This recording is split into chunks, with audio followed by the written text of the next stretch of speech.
UFC 257 will be headlined by the highly anticipated rematch between Conor McGregor and Dustin Poirier. The bout between Conor and Dustin is the marquee matchup of the ongoing, unofficial lightweight tournament the UFC has put into place since the retirement of the legend Khabib Nurmagomedov. This matchup is the type of fight that captures the attention of casual and hardcore fans alike. Two former champions, looking for redemption, looking to put the other to sleep so that they can stake their claim to the lightweight throne. Before we get into the video, we wanted to quickly announce our new Patreon page. If you enjoy our content and would like to support our channel, the link is in the description below. Now, let's get into it. Although it's been a few years since we've seen McGregor fight regularly, no one will soon forget the mesmerizing run he went on from 2013 to 2016. A run that included 8 post-fight bonuses in 9 fights, the fastest championship win in UFC history, and becoming the first ever champ in UFC history. Conor McGregor is the most polarizing and profitable star the UFC has ever produced. He holds 5 out of the top 6 highest selling pay-per-view buys, and it's not without its merit.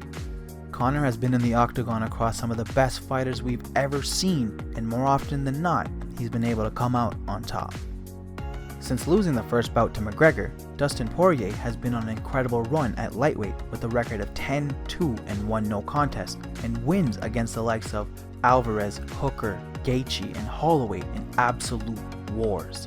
In the past 3 years, he's had 3 fights that were Fight of the Year contenders, so that should tell you the type of fighter that he is.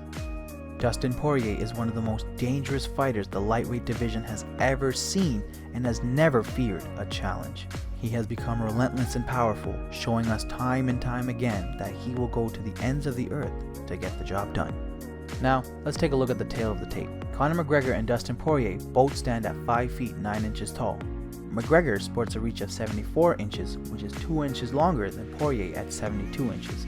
Conor has a finish rate of 91% with 19 knockouts and 1 submission, while Poirier sports a 73% finish rate with 12 knockouts and 7 submissions. Let's begin by taking a look at the most crucial aspect of this fight, the striking. There's no denying the fact that both of these fighters have dominated the UFC because of their high fight IQ on their feet. As smart as they both are, there are some major differences to outline between them. Conor McGregor comes into this fight as one of the most prolific and talented strikers we've ever seen in the UFC. His 19 knockouts between featherweight, lightweight, and welterweight is a feat that should never be looked past. What makes Conor the deadly knockout artist that he is his ability to slow the fight down and pick his opponents apart. Conor fights every one of his fights in the southpaw stance and rarely ever mixes it up, and it's with good reason. With his above average reach for featherweight and lightweight, Conor's right hand acts as a tool to maintain distance in his fights. Conor keeps his left hand loaded at his chest and will utilize it in many ways, whether it's applying pressure and coming in with a left straight or overhand, or using it as a perfect counterstrike while on his back foot. Conor's left hand is his most deadly tool. He also likes to do things that are traditionally frowned upon in striking, such as lead uppercuts which leave the head open. But Conor utilizes his strike well with his head movement and follow-up crosses and doesn't let his opponents capitalize. He also takes a long stance, which at first glance might make you think he's susceptible to takedowns, but he keeps his lead hand out and has expertly quick sprawls in case someone tries. Fighting in featherweight and lightweight, Conor doesn't possess the otherworldly strength that you'd see in the higher weight classes, but like he said himself, precision beats power and timing beats speed. His win against Chad Mendes for the interim featherweight belt showcases the masterclass timing and precision that Conor has possessed his entire career. Rather than trying to take Mendes' head off with a power shot, Conor stays at range and timed his punches and didn't rush the finish. Conor has the 4th highest significant strikes landed per minute in featherweight history and 2nd highest featherweight strike differential for a reason. Dustin Poirier, on the other hand, is a completely different type of southpaw striker. Dustin possesses the unique combination of volume and power. He has the 2nd most knockouts in UFC lightweight history, partnered with the 3rd highest strike output per minute with 6.45. This overwhelming style of fighting is what made Dustin thrive, especially in the lightweight division. He possessed the same type of pressure down at featherweight, but ever since the jump to a healthier division, Dustin's power has dramatically increased. Dustin's arsenal in the stand-up game is endless, and he doesn't fit under one specific type of fighter. One of his favorite tools to use are his hooks.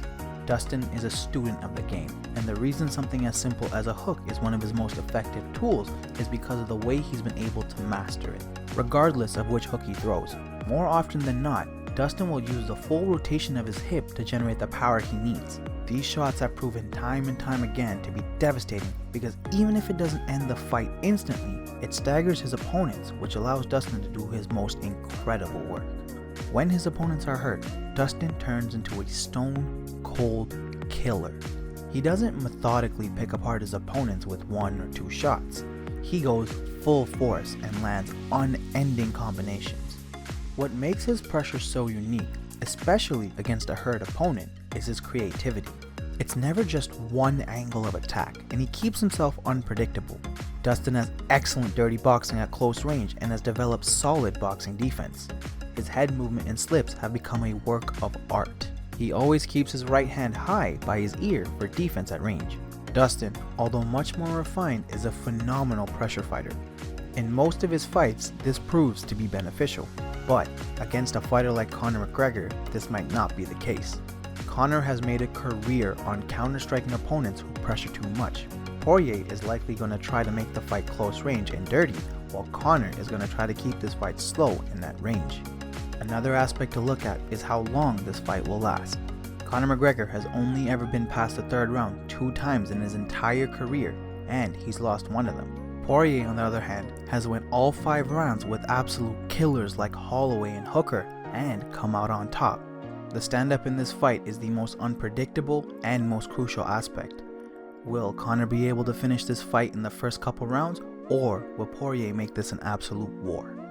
Next, let's take a quick look at the work both of these fighters do in the clinch.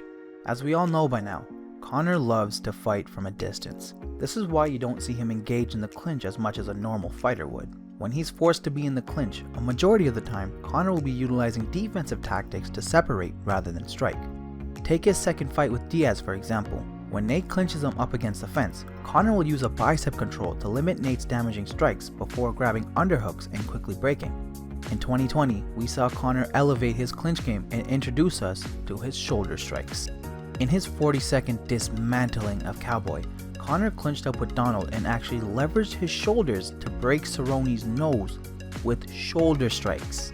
Although this was incredibly unique and creative, we don't think this will become a staple in Conor's game.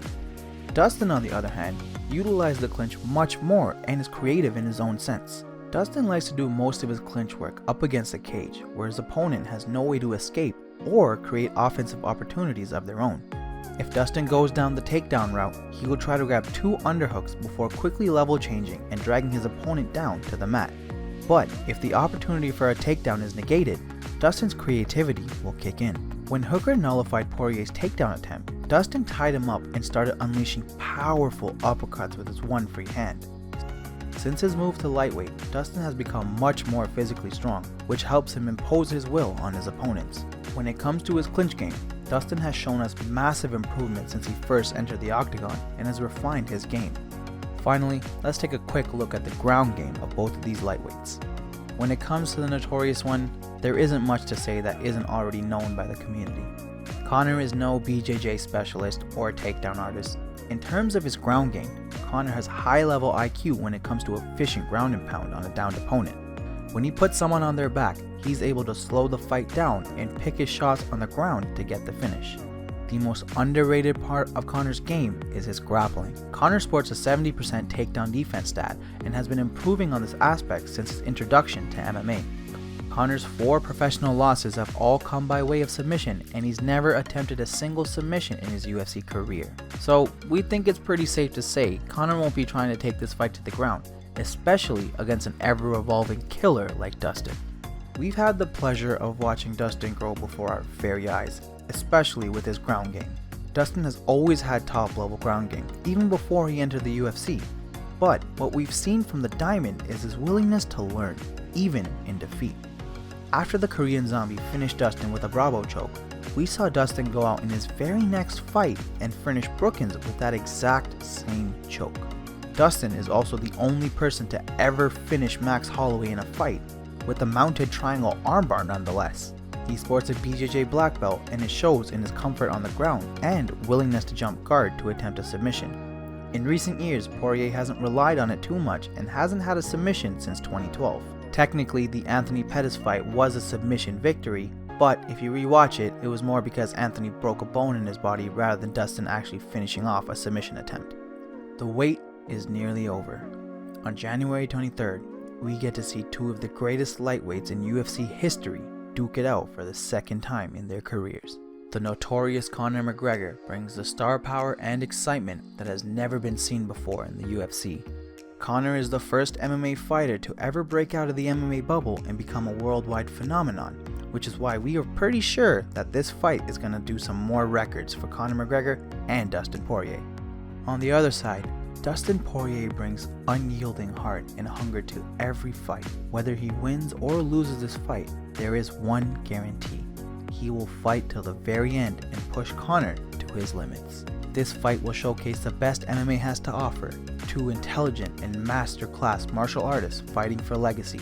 No title, not for the money, but to add to their impressive resumes and expand their growing legacies. The Notorious versus the Diamond is going to be a surefire banger. Thanks for watching our video. If you liked our content, please make sure to like, comment, and subscribe. Also, don't forget to check out our Discord. Link will be in the description below.